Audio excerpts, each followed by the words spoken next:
Justamente la educación, las universidades y cualquier escuela puede aprovechar, eh, los dispositivos móviles o los teléfonos inteligentes como una herramienta para la educación. Entonces, bueno, eso trae sus consecuencias y algunos lo ven como una buena posibilidad y hay quienes no lo ven tan apropiado por lo que ya les decía, o sea, no todos tienen acceso a este dispositivo.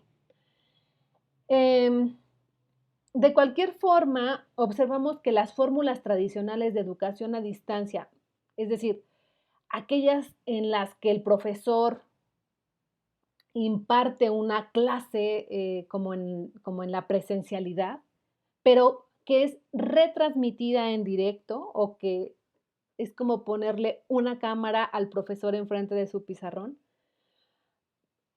ya sea para que lo pueda transmitir en directo o para que lo grabe y después pueda ser, eh, vista, como en este caso con esta exposición que yo les ofrezco, pues, parece ser de las acciones que los estudiantes aprecian más, porque son las que reproducen la dinámica que los estudiantes conocen, lo que a lo que están acostumbrados. Y esto no necesariamente es lo que debería ser la educación a distancia. Es decir, la educación a distancia no es reproducir en un video, en una computadora, lo que el profesor hace en el salón de clases, ¿no? La dinámica, los contenidos, son distintos, deberían ser distintos.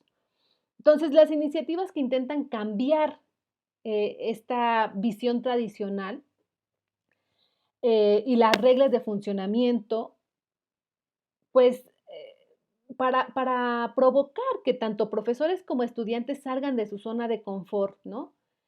Em, y es difícil porque para ello hay que tener cierto entrenamiento previo, digamos, ¿no?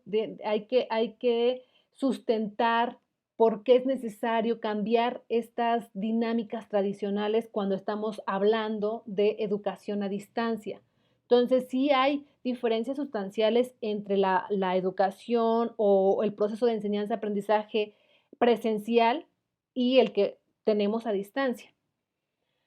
Y bueno, aquí, por ejemplo, hay estudios que indican que los estudiantes de licenciatura son los más conservadores en ese sentido. Es decir, son quienes se sienten más a gusto cuando el profesor reproduce lo que conocen, ¿no? Les habla y tiene dinámicas pues muy parecidas a las que saben que existen dentro del salón de clases en la presencialidad.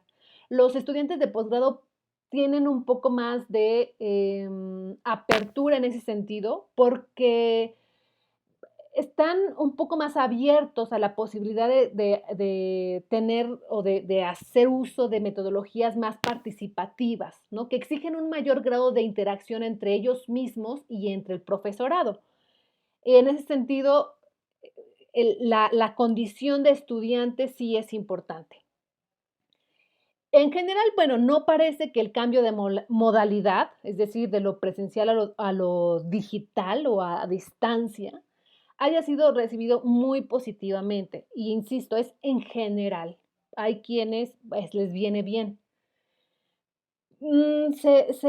Parece ser que parte de la desafección proviene de que el contenido que se ofrece, pues, no fue diseñado precisamente pensado para un curso de educación a distancia, sino que de alguna manera intenta paliar la ausencia de las clases presenciales, ¿no? Bueno, con estas clases virtuales, pero que no tienen una preparación previa, y ese es justamente el problema, que no están pensadas como, clases a distancia, y nada más reproducimos la clase presencial en un video, ese es el problema. Y bueno, otro aspecto importante en ese sentido son las expectativas que los estudiantes tienen.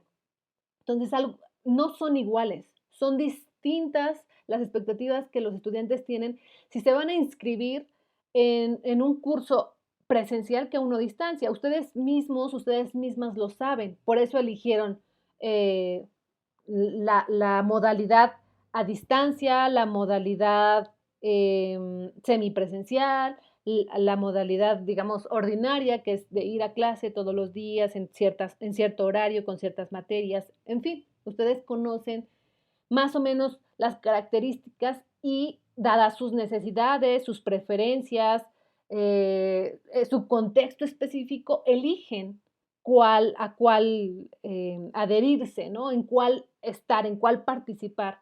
Y eso, por supuesto, implica tener ciertas expectativas. Entonces, cuando no se cumplen esas expectativas, pues también resulta ser un problema.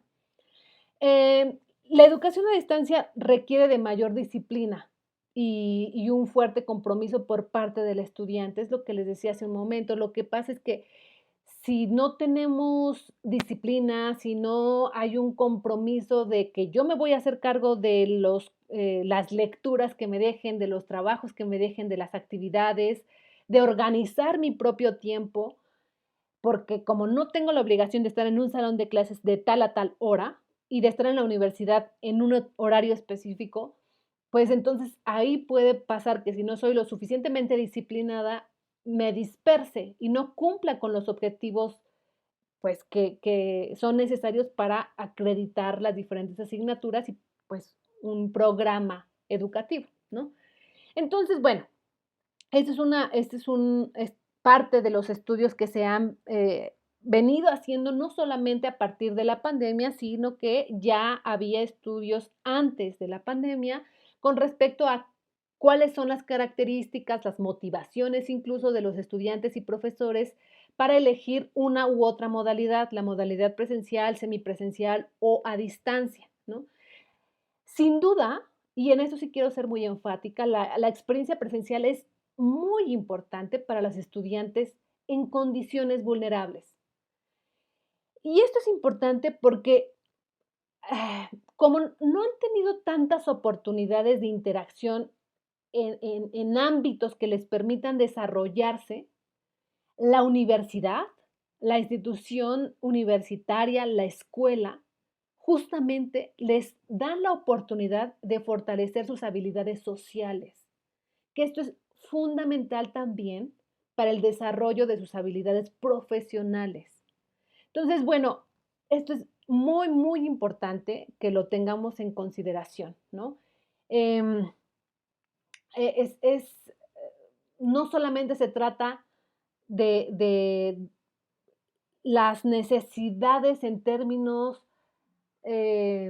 institucionales o incluso, eh, pues, contextuales, ¿no? Sino también las necesidades de tipo culturales, emocionales, ¿no? Eso es muy importante tomarlo en consideración. Y en ese sentido, a mí me parece bien importante plantear una pregunta para futuras investigaciones, ¿no? Que tiene que ver con ¿cuánto es posible que los estudiantes logren los objetivos de aprendizaje que se diseñan en un curso, dada la continuidad de las actividades de enseñanza, ya sea en línea o a distancia, cuando no se pensó ese curso para esa modalidad, cuando se pensó para lo presencial, ¿no? Bueno,